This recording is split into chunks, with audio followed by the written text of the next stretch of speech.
Welcome to the Jazz Flyte Podcast. I'm your host, Darrell Scott, and together we will dive into the lives and careers of the jazz legends who have left a rhythmic imprint on the world. Be prepared to reminisce on the highs and the lows of their musical journey and the trials that sculpted their timeless musical gems. We'll preserve the legacy of these extraordinary maestros and find inspiration in the melodies of their lives. Subscribe now and never miss a beat. Now, let's get to the show.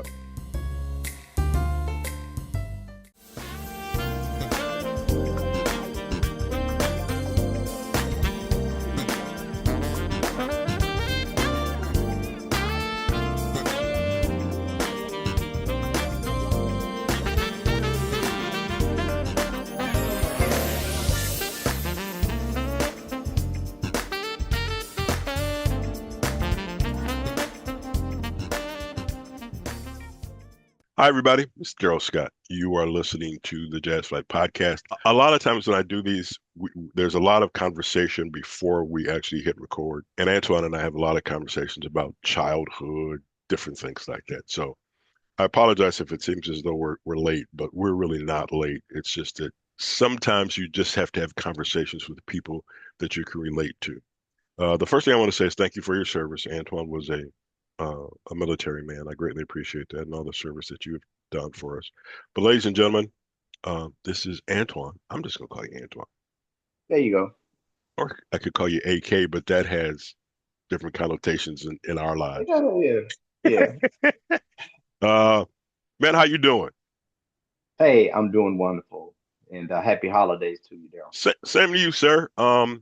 Let's talk about getting to the service. So you're growing up. Are you playing an instrument as a teenager, as a child? What's going on? Well, I'm really telling on my age. I got inspired playing saxophone when I was like 8. My auntie, God rest her soul, she had an old 8-track tape. Wow. You may not know about that. It's way Wow. before your time, you know. Okay. She had an 8-track tape of an artist, a saxophonist by the name of Junior Walker. And Mm-hmm. he had Junior Walker and All Stars. And the 8-track, you had to wait for the song when it comes back around on the Yes. track. And Yes. there was one song that I always waited, and it was called Shotgun. Mm-hmm. And the backstory is my auntie knew Junior Walker because when they came to Florida to do shows, he used to talk to my auntie. My auntie is very, very beautiful. She was very beautiful, by the way. And my cousin, which is her son, he says that he's going to play sax when he gets in middle school. And I was like third grade, and I said, well, I'm gonna do that too when I get in middle school. And when I was 11, that's when I started playing saxophone. But it was all from that sound of Junior Walker and Shotguns. And I still listen to that track today, and it still gives me fired up even today as it did back then. It's funny you tell that story about that song. Somewhere in here, in this room I'm in, I have the 45. Oh, boy. I have the 45 because it was part 1 and part 2, if I remember Right. correctly. Yeah, A There's side and B side. A side and B side. That was back then. That was the song. It And then it was was. "What Does It Take to Win Your Love." There's a couple other songs in I there. Blah remember blah blah. that. Yeah. Yeah, Yeah. man. And yeah, Kenny G remade that song on his album. He remade that song. Yeah, You know, he did. He remade Whatever It Takes. mhm. No. Yeah, one of those Kenny Right. G remade. And it was yeah. Yeah, I guess you with me then. Okay, you Yes. understand. You got Yes. 45. I can't compete with you on that one, bro. Had a stack. Well, never mind. That's a whole Got nother it. show. Um, Got it. so Got it, you man. finally get to middle school and you're playing the saxophone. Did you play in the band in middle school and high school? What kept you going I at that young age? I'm gonna tell you the brief rundown of it. Back in the 70s, you were considered cool if you can play a horn. Okay, Hmm. it didn't matter whether it's a trumpet, saxophone, trombone, because the music back then it was horn driven. Okay, so I played in middle school. I marched a few years in high school. But when the 80s came around, the music and the dynamics of the music changed, and I wasn't hearing a lot of horn. So around 16, I kind of left the horn for like Mm, 10 years because I just was not influenced. And by being in the South, jazz really was not a big influence, in that region. And for 10 years, I left it. Even in college, I didn't play. And I went to the greatest marching program probably in the country, Florida A&M University. And people are like, you didn't march in the band? It's like, no, I didn't. It's one of my worst regrets. But, fast forward today, I visited Atlanta. I wasn't even living in Atlanta at the time. I was on active duty in the military at Fort Gordon. Went to see a college buddy of mine, and for some reason at night, I did not want to go to a club because that is what Atlanta was known for. hmm Many jazz clubs. And it was this spot called the A Train. It was in the underground in Atlanta. It's not even there now. And I saw this guy play alto and tenor saxophone. And I saw the people at tables with lights, candlelight, atmosphere, ambience, and he was just playing. And it it woke in my passion. And I said, I want to do that. I want to do that. And I met the gentleman that was playing. He's deceased now. His name was Rod Smith. He was the music director at Morehouse College in Atlanta, and he mentored me. He mentored me for a few years, showed me the approach of jazz, and 10 years later, I became full time doing this. So that is my story from start to finish. How I became a professional musician, and I try to be diverse in all the genres. I've listened to a lot of straight ahead. I listen to contemporary. I don't necessarily like to call it smooth jazz, but you Yeah, have to man. label it that, just to get an ear of what's trending and what would be a good song. So I try to stay diverse in what I do as a horn player. But it all started for me when I was on the way up to becoming a young man. Okay, I have this question because Hmm. sax is probably my favorite instrument. So Okay. there's alto, soprano, baritone. There's one really big one that I don't know the name of. Okay. All Which right. You. which which one? What do you play now? Which one do you play now? I play all three. I play soprano. I play alto, and mainly now, which is my baby, I've been playing tenor. Hmm Tenor horn. I hear the approach of music differently, and not only that, the tenor to me is probably more of a man's tone than singing. Um, excuse me, my dog's barking. I don't know what's. Oh, by the way, my dog is named Sax. By the way, and I don't know why he's barking. Sax, and the tenor is the main horn that I play. That is the horn that John Coltrane mostly was known for. hmm Um, yeah, and he, was one of my great influences growing up listening to jazz. And I just love the tenor. And I talked to Najee one day, and we talked hours on it. And he said that he likes tenor. He said alto, the things that he wants to do on alto, he's just not feeling it right. I thought he was insane because I thought he sounded incredible on soprano, alto, tenor, and flute. Like, what are you talking about? But now I'm understanding what he's talking about.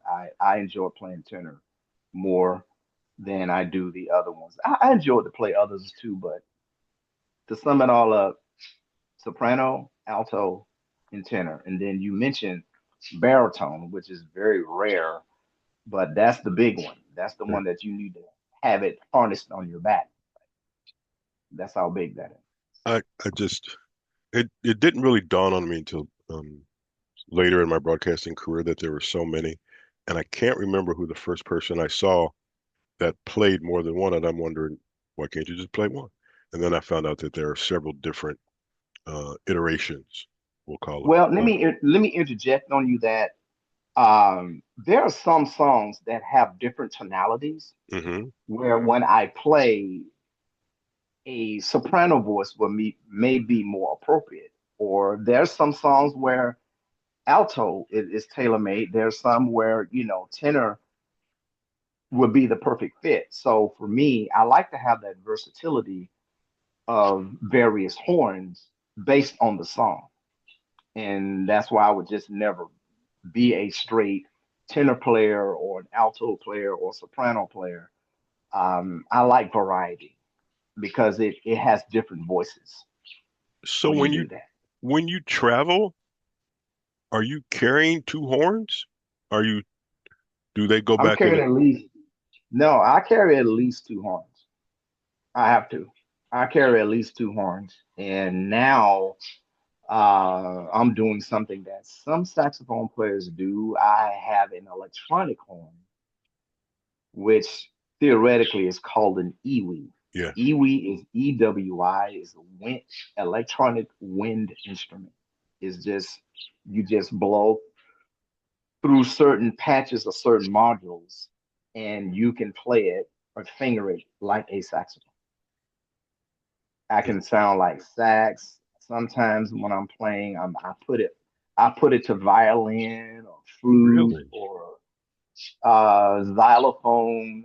I play at Hartsville, Atlanta Airport every week. I play at least 2, 3 times a week at the Hartsville Airport at the piano bar, and I come up with all these sounds, and people are like, "Man, you sound like a one man band." Right.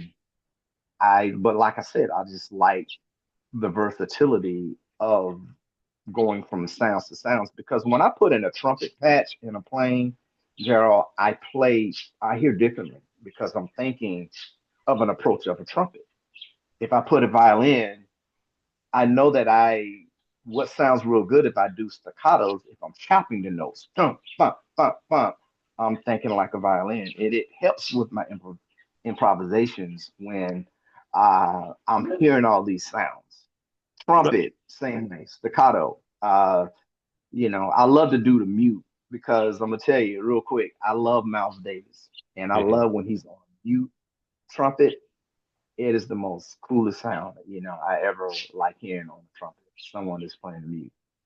So you mentioned Miles, class all by himself, Okay. class all Yeah, by himself, an individual exactly. all by himself. Who were your mentors? I mean, who were you as you're growing up in this time? What what are you listening to? Who are you listening to? Well, I listen to a lot of people, but what really got me into the contemporary sound uh, is it has to be Grover.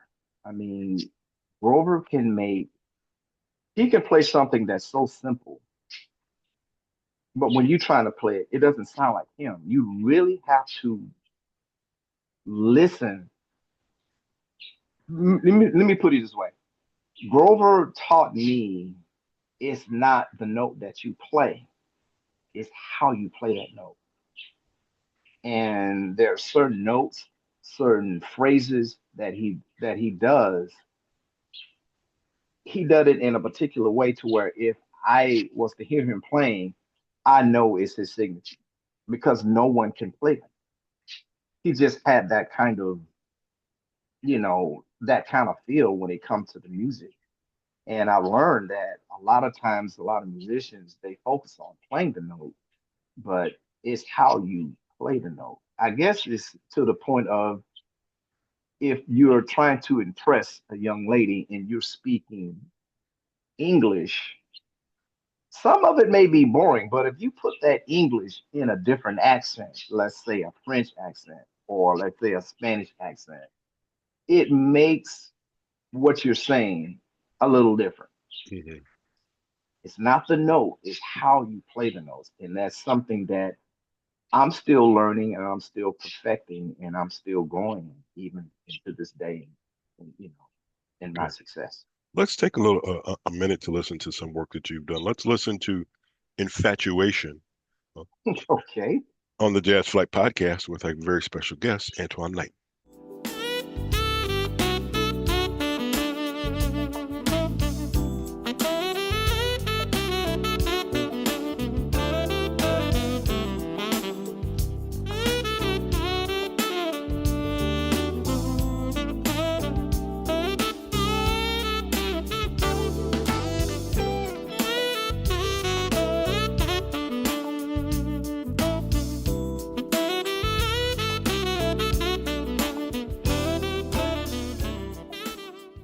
Welcome back to the Jazz Flyte Podcast. Our guest today is Antoine Knight. Antoine, you spent some time in the service.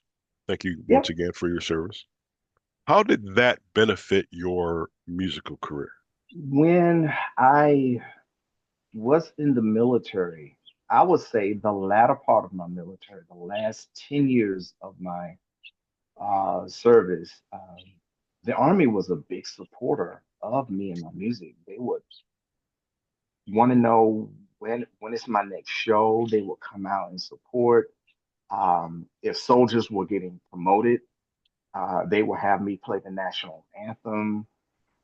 Um, I remember when I got promoted to major, uh, I produced my first album, which is called In the Red. And when it came out, I was at work, and one of the captains came up to me and he said, "Major Knight, sir, um, the uh, the divisional deputy commander wants to see you." And I remember we was in a cubicle there. Everybody was quiet. They want to know, what did I do? Am I in trouble? This is the one sergeant. Okay.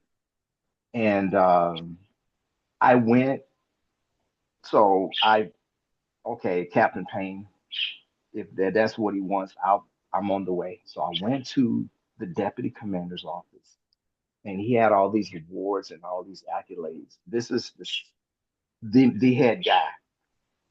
He said, Major Knight, have a seat. I want to talk to you. And you want to know what he wanted? He So, wanted a couple of CDs with some autographs. yep. In my mind, I said, "Are you serious right now?" you know, I'm on active duty here now. We're just, mobilization. We was at war with Iraq and everything. It was after 9/11, and he wanted a couple of CDs. He was a big fan, and he was telling me that, how much he liked my music, and he liked the sound. He loved the smooth jazz sound and everything, and he just thought it was great that a soldier was playing on that level, and he wanted my autograph and my CD, and I was honored. I gave him a couple, signed it, and his name was General Davis. He was out of Detroit. He was a hmm brother from Detroit, hmm and he was very supportive. And from that, it just took off to where even today, as a retired officer, I have uh, Sergeant Major, who I'm still good friends with. She was my Sergeant Major. I had a first sergeant. Out of the blue, day before yesterday, Darrell, true story. I heard a name. Somebody was calling me my name, but kind of like out of my name. So it's like, who knows me here? So I ignored it. Then the lady said, "Major Knight, I know you hear me." And I'm in the airport now, coming off the train. hmm And I said, "Who is this that knows me?" And it was my first sergeant. And the military has been huge as far as my success. And once you've been in the military and you establish relationships with people, those friendships don't die. You are friends for Yeah. life. And that's one of the greatest gifts that I have in the military, has it tied into my success, musically It, it, as it an artist. it's funny. I've interviewed a few other individuals who have a military background. I want to say Jason Jackson. I think Ronnie Smith. Um, Okay. and they always talk about stuff like that. So in essence, for that period of time that you're serving, you have a captive audience. Now Yeah. you get out of the military, you still have that captive audience, but now you're appealing to the masses. It pressure to keep it up because you Man, I, let I, I me had tell a you something. I had a cousin who was in the military Uh, calling. You're 10 years out and all of a sudden somebody's calling you from your service and you're like, I kind of forgot about you, but thank you for supporting me. Does that still happen? I mean, yes. And let me tell you, you said the word pressure. Um, it's like that in the military. It's like that in my hometown of Pensacola, Florida. I don't. It's like Game 7, and you have the home court advantage. You can't lose. You can't lose. I did a show for the veterans at a post club for veterans about 2 months ago. It was sold out.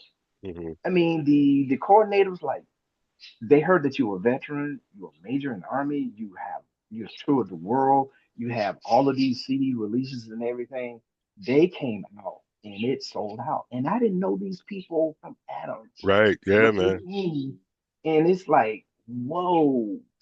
It was a few people that were sprinkled in that was, that I served with, but 99.99% were all people that I did not know. And that's how the military has been that big supporter, you know, in my success and what I do. It's nothing they won't do for me.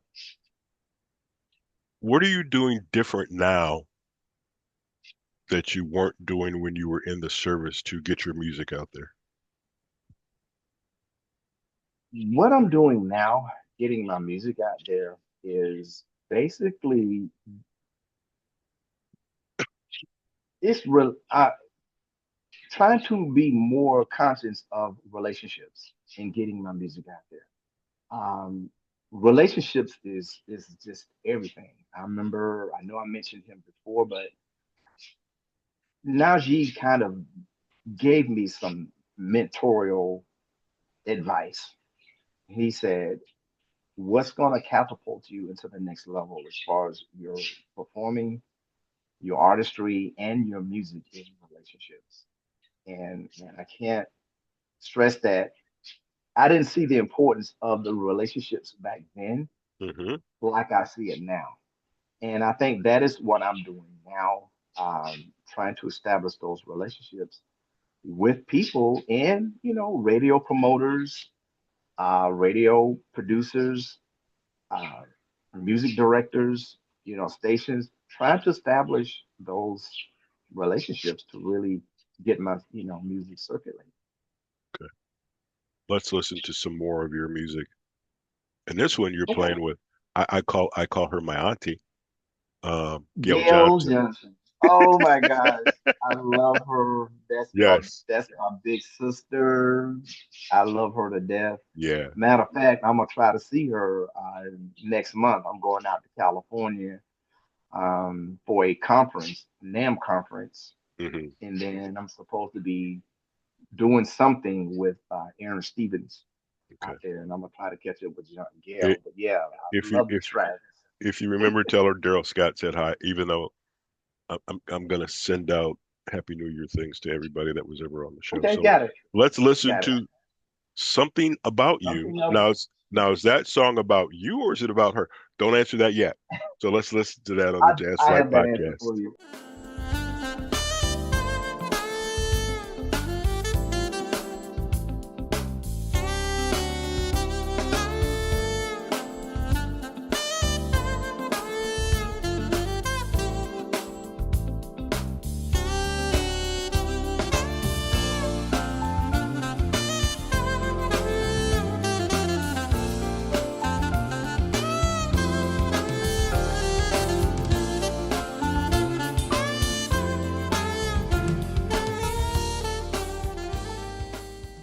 Welcome back to the Jazz Flight Podcast. I'm Darrell Scott. Our guest is Antoine Knight. Antoine, before we went to listen to Something About You, what is it? I can never, I don't say I never understand the relationships that you build when someone of a Gail Johnson stature wants to be on your record. You want her to be on your record. How's that work? Do you just pick up the phone and go, "Hey, I got this idea. I got this song. I would appreciate it if you would be on it." Or what's the honor like when somebody like her calls you and says, "Hey, if you got a project coming up, I'd like to be on it." How do you handle that? It's like what I mentioned to you early, relationships. I met Gail through Gerald Albright. I Hmm. first saw her when she was playing with Gerald Albright, and then I met her again. We got reconnected in Anaheim, California, through a trumpeter by the name of Willie Bradley. And me and Gail would just click. Our birthdays were like a day or 2 days apart. Um, she's really given me some advice on a lot of things in approach in music, and it goes back to relationships. Here's the paraphrase: when the Empire State Building was built in New York, someone just didn't come up and say, "Hey, I'm gonna build this building." No, he got in relationships with other guys, probably on a basketball court, probably on a tennis court, probably on a golf course or in a cigar lounge, and they talk and establish relationships. And when those relationships came together, the vision came to pass. Well, writing something about you, that was something that I wanted to build. But I built it based on my relationships with people. And that song was a very huge success. And, Gail was just that person that supported me in my visions and what I wanted to do. And I'm beating this a lot. What's going to get me to the next level is just based on relationships, man. Okay, we're gonna do I our can't, part. I can't, I can't express it. I can't express that. We're Can't gonna, express that. we're gonna do our part to get your music out there. But Yeah. let me ask this: what Hmm. things are you currently working on that we can see? Whatever you get new, whether it's new music, you're a part of something, you got any kind of information, send it Hmm. to us and we'll put it out on our social media so all of our fans can take a look at, take a listen to it. Okay. Well, Reagan Whiteside, right? Yes, I do. Yep. Well, her husband, Dennis Johnson, and we collaborated and we wrote a song. It's going to be called Rosemary. Now, Rosemary is not a woman. Rosemary is actually a city in my home state of Florida outside of Panama City. And he came up with this great groove, and I wrote the song. And I, at that time, was on a gig playing in Rosemary. So the song is already done. Only thing I have to do is just lay down my part, and you're going to be hearing that pretty soon, being released on the radio pretty soon. But the song is called Rosemary, that I'm collaborating with Dennis Johnson, who writes all of Reagan's music Hmm. that's on Billboard's #1. And I'm just so honored and and pleased to be working with Is there something about, and I'm not going to assume him. that Hmm. you idolize her. It's a great partnership. It works fine. But is there something when you get that connection and you make that relationship work? Is there something that it makes you feel good? You look forward to doing it again?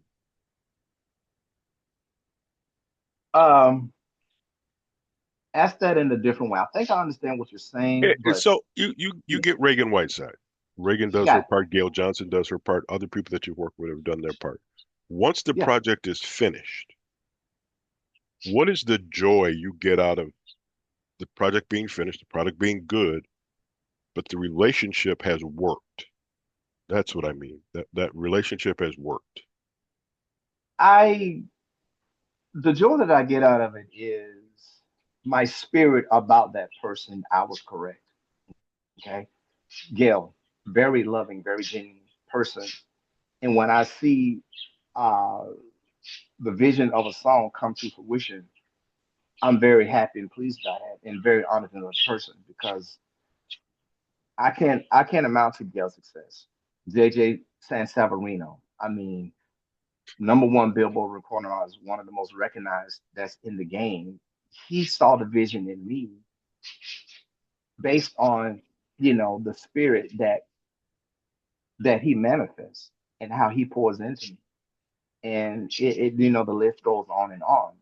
Adam Hawley. I mean, I got a text from Adam Hawley wishing me happy holidays, and this guy is probably the most thought out, hottest smooth jazz artist out there. But he takes the time to really just say, "Hey, man, happy holidays. Just thinking about you." Those things there is what I get the most, enjoyment out of when it comes to uh, laying down or producing, music. Yeah, I hope that answered your question, but Yeah, in a it rabbi, does. yeah, yeah. Mhm. Um, all right. The fans out there probably wondering exactly, don't take this the wrong way, who you are. So they need to follow you. What is your social media presence? How can they find you? How can they keep up with you other than you giving me the phone number and bribing me not to give it out? Well, on Facebook, it's basically my name with the Roman numeral two after it. Okay. Antoine Knight, number two. And then on Instagram, it is Antoine Knight Music is the call sign on the IG platforms. And you can also find my name on Spotify, all of the, electronic distribution outlets. You can find, my name, you can find me there.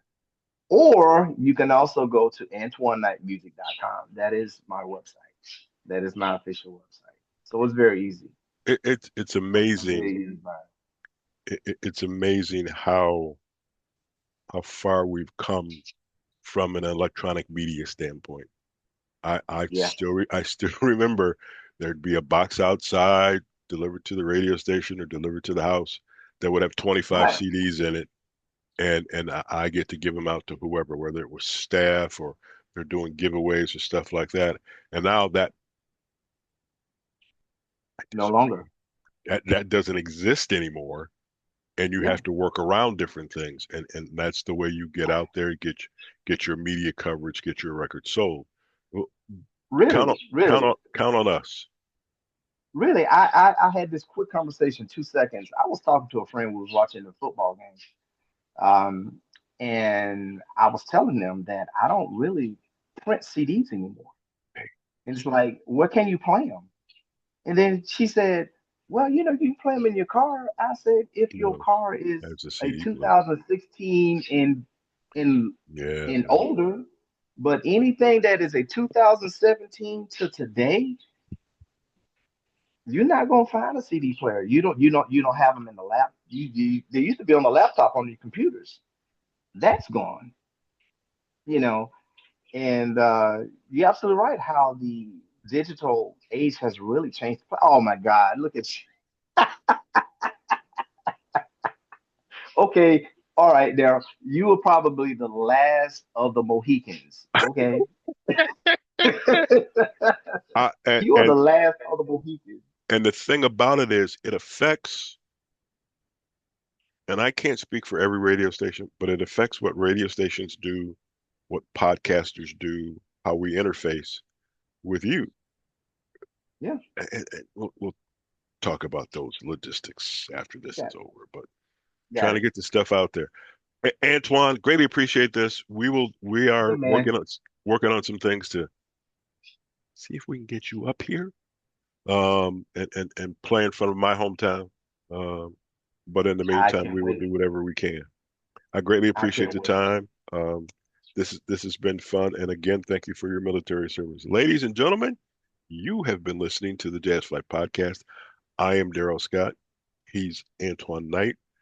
If you like this, there are a couple of things you can do. Number one, if you subscribe, you see the entire library of the YouTube channel, and there's 110, 115 shows, and it's growing. Wow. We got a couple of things lined up.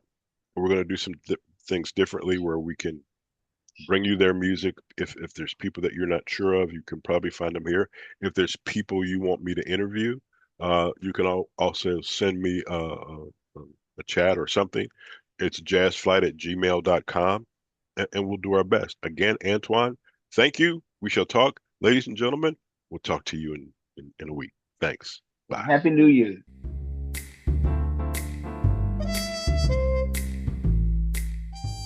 Thank you for tuning in to the Jazz Flight Podcast.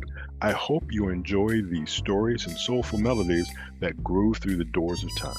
If you want to stay connected with the latest updates and episodes, don't forget to subscribe to my channel and hit the notification bell. Until next time, I'm Darrell Scott.